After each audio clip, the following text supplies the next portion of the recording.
Hi guys, good evening. I want to talk to you guys about the markets really quick. I am dealing with some stuff right now. I'm on the run, but I'm on the run. I got to go handle some stuff. But anyway, here's what I want to talk to you about. So I was tracking the S&P, which is pretty weird because it moves a certain way. Like today, hit all-time highs. Nvidia, all-time highs. Nvidia, $4.75 trillion market cap, gone in a heartbeat. They lost $300 billion today. Nobody cared. The complete S&P 500, or actually, you know what, just the Mag 7 themselves, down from 52-week highs, all of them. They're down $1.6 trillion collectively. So this market moves really funny. The problem that I'm seeing is like GameStop, right, moves with the market, which blows my mind because it's not in the S&P. Why is it moving with the market? But then there's a couple of outliers. There are some securities that I study that don't move with the S&P, yet they're in the S&P. So why are those stocks allowed to move independently?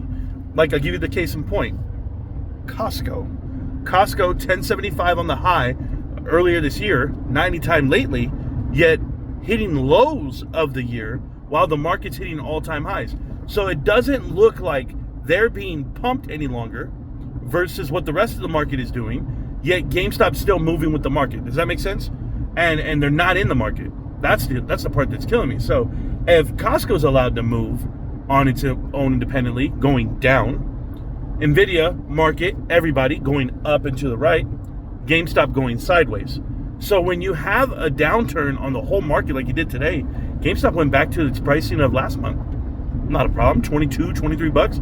We're not going anywhere. We're at the same price.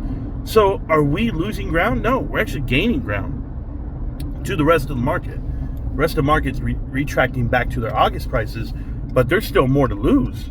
There's still plenty more to lose on the market. After, you know, seeing the Trump highlights and headlines where Trump says he's going to go ahead and do 100, a whole, what was that? I don't know if that one, I don't know if that's a coyote or what in the road. I'm sorry, guys. Hey, no heads, no clips, okay? Whatever. Anyway, it's crazy out here. I live in the desert. But you're telling me that Trump's going to put 100% tariff on China, which you can't do, guys. You just can't do it. You're battling a different fight. But he's going, oh, in 3 weeks. Well, guess what? This market's going to buy itself down. It's going to buy support. It's going to buy protection. And you're going to see exactly what happened in February through April timeframe, where people take all this profit off the table, all this money, they swing it over to bonds, sit there. Even though the Fed lowered the rate, that doesn't matter. Fed's going to lower the rate again. Fed's not going to care one bit about whatever Trump's trying to do.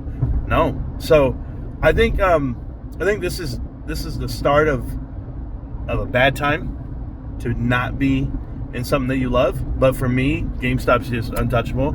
I went and checked the website, 4,200 items for sale on the PSA graded cards, which means their inventory is getting pumped up, which is a good thing for us.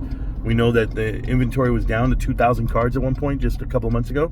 So I think people are frequenting the store. I think the new handheld for Xbox comes out next week. And then you have Switch 2 is still there, getting restocked. PSA graded cards. You have everything good for GameStop. I got you. But on the macro front, oh baby, it kind of makes sense for crypto to have a winter right now. It really makes sense for securities to take a dive right now because it looks like we're telegraphing a correction. That's what it looks like to me. But it could be wrong. Monday could be amazing. China could come to their senses, but I don't think they need to. I think China's in the power position right now. I don't think we're just saying shit. Yeah, 100%. That's crazy, honestly. But hey, I'm used to crazy because I know what this administration is all about. But anyway, the other parts of this that we're talking about is I think that if we're going to talk a short squeeze and talk, you know, this manipulation of markets and the warrants, I want to tell you about warrants, guys. I went and looked at my position tonight. I'm sitting on around $39,000 worth of GameStop, and that's a lot of money to me. It's a big increase from where I was just 2 months ago, and I'm committed to the point where I sold my Costco shares, and I'm piecing them out, and I'm coming in slowly. I'm not coming in high. I'm not going to come in a big splash of the pot type style. I'm still living life, but I'm just very transparent with you guys. You know, my cost average was in the 4s officially after it was all said and done, and I sold in the 9s. That was a really good thing for me over all those years, but I had been buying for so long, but I was buying in the thousands, you know, so it was no different. After you DCA for 10 years, that's an investment. I'm not a swing trader, guys. I'm an investor, and I invested into GameStop almost 5 years ago now, and I like the price, and I like where we're at. So I'm going to keep doing that, and I'm walking into the stock even today.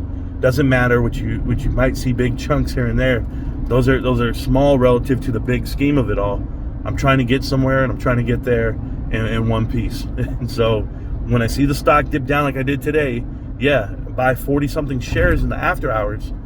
I bought 68 shares in the after hours. It's a lot of money. I'll let you figure out the math, but for me personally, I saw a number, I liked the number, and guess what? That number disappeared that fast. GameStop is actually up in the after hours as I'm talking to you right now. A full recovery from whatever pull down they had all the way back up another additional dollar. It's doing well. 23.31, I believe, 23.32, somewhere in that range. But it's right where it's supposed to be. Now we're going to go into this, and you guys, I want to talk to you about you guys with the warrants. You have warrants, and the whole world's looking at them like, they're worth $2. I just spent X amount of dollars buying all these warrants. I'm going to tell you something. I got a handful of warrants for free, and I could sell them right now and probably get $400 for them. Okay. It's $400 I didn't even know I was going to get into the stock. But there's still risk involved in waiting. And I'd rather wait. I'd rather wait to see an earnings report. I'd rather wait to see Wall Street manipulate this a little more, because I'm still going to get $2. I'm still going to get $1. I'm still going to get something down the road. But I could get a whole lot more if I sit here and I wait for it.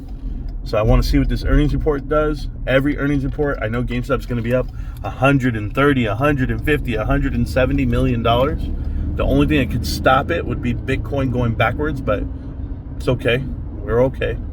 A lot of things can happen there. GameStop could actually buy more Bitcoin, but you know, if the price is right, it's not about what you buy, it's what you pay for it. So I like everything I'm seeing so far from GameStop, the company, and the management team.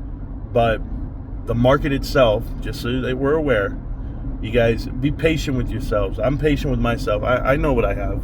I've been buying for so long that when it comes down to, you know, movements like this, I just get excited to buy more and be like, okay, I'm ready. I'm gonna keep buying more. But some of those guys who bought those calls, those warrants, they just might pay out. They might pay out triple, double, quadruple of the money you put in. It's a risk worth taking at the moment if you believe in GameStop and you're gonna let it ride. So it's not that I don't believe in GameStop, I promise you that. It's my risk tolerance is for shares. That's my risk tolerance, and it always has been. So I've never been an options guy, and I'm not a warrant guy to that point. I understand the value of them. I understand how you can get value for them. Absolutely. I understand why people would want to. Not a problem. Me personally, I want as many shares as possible. So I am going to hit 1,600 on Monday, 1,600 flat. That's a very good number for me. I don't know when I thought I'd ever get to that number, but we're way ahead of schedule right now. Keep grinding, millionaires. I'm headed out real soon. Actually got to go pick up my boy, come back, get my wife. We're going to go out, have a good night, and I hope you do too. Stay safe. I'll see you guys tomorrow. And I even cut the grass. Get at me, millionaires. Peace.